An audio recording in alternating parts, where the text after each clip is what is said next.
Hello, you have Chris and Eli here. That's Chris. I'm Eli from Landlord Gurus, and today we're putting in our next installment in our Landlord Gurus Scary Story series.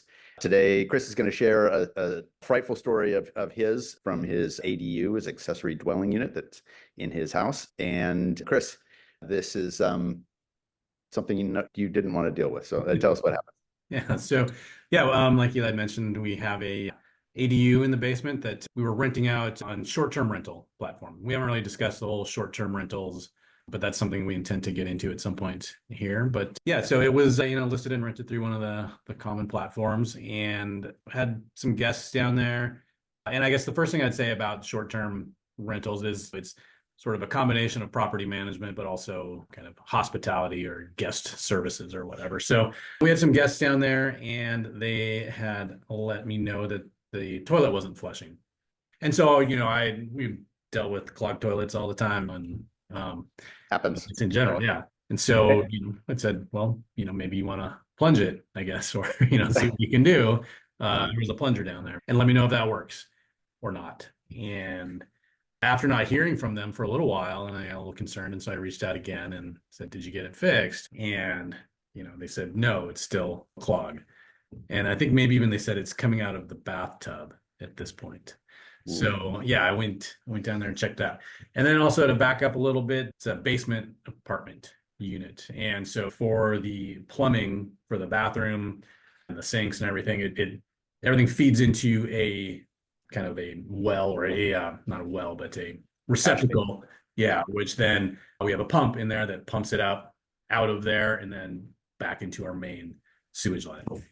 They did that instead of having to kind of excavate. There was no plumbing in this basement when the house was originally built. So, right. Yeah. So the plumbing stack comes down and there's no drain lines in the basement, right? So they did this to be able to retrofit this apartment in, right? Exactly. And you probably got more experience with this than me, Eli, but it's probably not an uncommon thing. And a lot of basement apartments might have something similar. I don't know. I would not say common, and I would also try not to do it not to put a pump in if I didn't have to, but it would have involved cutting up the slab and digging a big trench, possibly all the way the distance across the house to get to the plumbing stack, which is at the back side of the house. I think probably. Yeah, well, and it might not have, depending on how deep that plumbing stack goes out to the side of the house, where then it goes towards the street, it may at that point, unless it'd have to do a different connection out to the line to the street, I guess.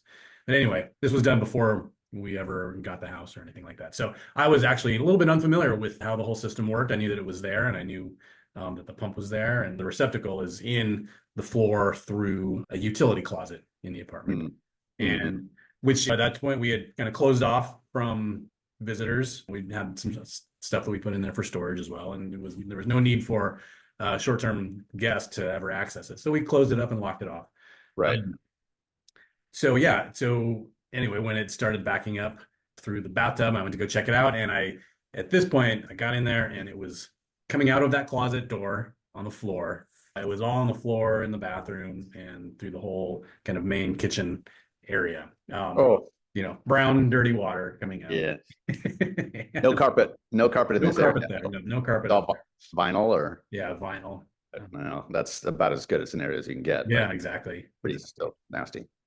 Yeah. So opened up that closet, and sure enough, it was coming out of the that receptacle where the pump was. And when the pump is working, you can hear it kick in, and you can hear the water flowing through and everything. And then there was none of that. It was just completely silent, just water coming out of the well. So first and foremost, I got some cleaning stuff, towels down, just to try and get things stopped and turn the water off, everything like that.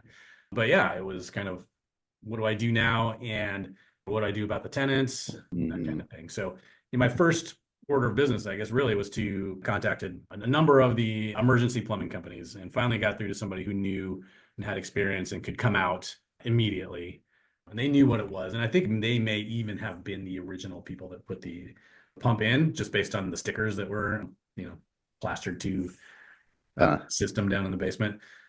Yeah. So got them scheduled to come out, contacted the short-term rental listing platform to try and figure out a way obviously they can't stay here. Can we get them set up and situated somewhere else? And obviously we would pay for this or refund money, whatever it took. And so Right. I got them working on it, got cleaning started, or sopping up the water started. And then fortunately, the plumbing company, they came out, they knew exactly what it was. They had pumps, already in their truck, and they just came out. It was really quick. It probably took them half an hour, and they just changed out the pump. Said, "Yeah, your pump's dead." That happens. They just die. Dead poop pump. The poop pump, whatever it is. I don't know if it's called a sump pump or what kind of pump it's actually It's efficient. kind of a sump pump, but it's a sewage pump. Yeah. But Yeah, so they got that replaced, and took better part of a day, got it cleaned up. And in the meantime, the listing platform was willing to find another place for these folks, but pretty interesting and flexible guests that were there. I think they were even like a family of 4. oh wow. And they said, no, we're out for the day. Let us know what happens if it's clean and everything and it's fixed. We're happy to stay. We don't need to move. People's reactions can be so dramatically different Yeah. because a scenario much less gross and upsetting than that, people can totally freak out at. Oh, and then yeah, you get people like this, they're like, whatever. Exactly.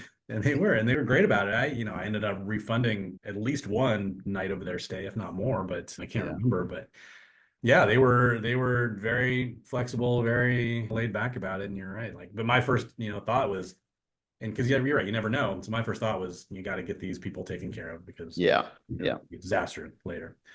And so, yeah, I mean, it was on the scale of things for when I first walked in there and my instant reaction, it was a lot. Right.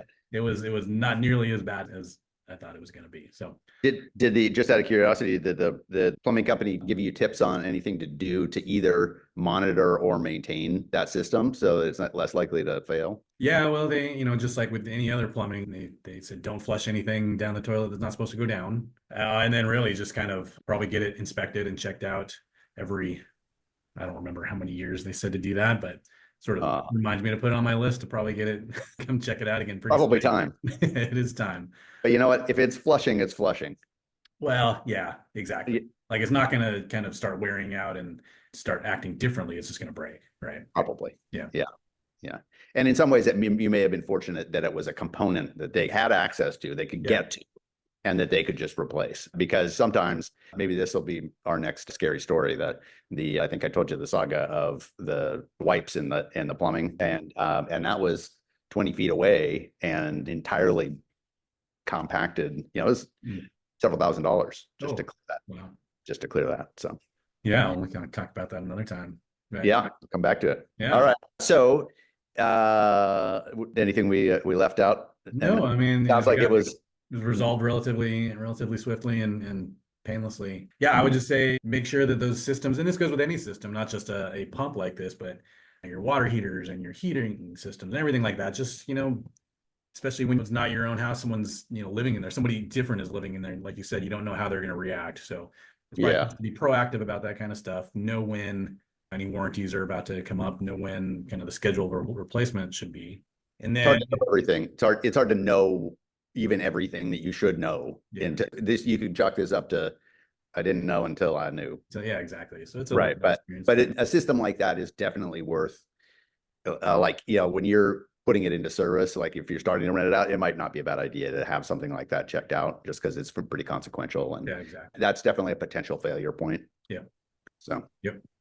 And then in this case, since it was a short-term rental, be proactive about reaching out to the platform, because they've got systems in place where they might be able to find something else and get the guests situated somewhere else so that everybody is happy. So, yeah. You did the right thing in jumping on this as well, too. We talked about that. One of last week's episodes was my flooding event, and the takeaway there was rip the Band-Aid off and just get it done. Just fix what's easier said than done, especially if you're short on cash. But in the long run, generally, you just got to keep your business running. Right. And so just get in there and get it done so you can carry on. Right. And like you said, you made a good point. It's a business. And so as a business, you're going to want to have some reserves on hand as well for things like this. So you do. Yeah. Things do happen. So. Okay, well, thanks, Chris. We'll be back soon with another episode. In the meantime, please like, share, subscribe to this channel so you get notified when we put out new episodes. Not all of them are scary stories. We do all kinds of topics. And if you have ideas or stories of your own, please leave them in the comments, and we'd love to hear from you. Thanks for watching. Thanks, everyone. Okay, bye.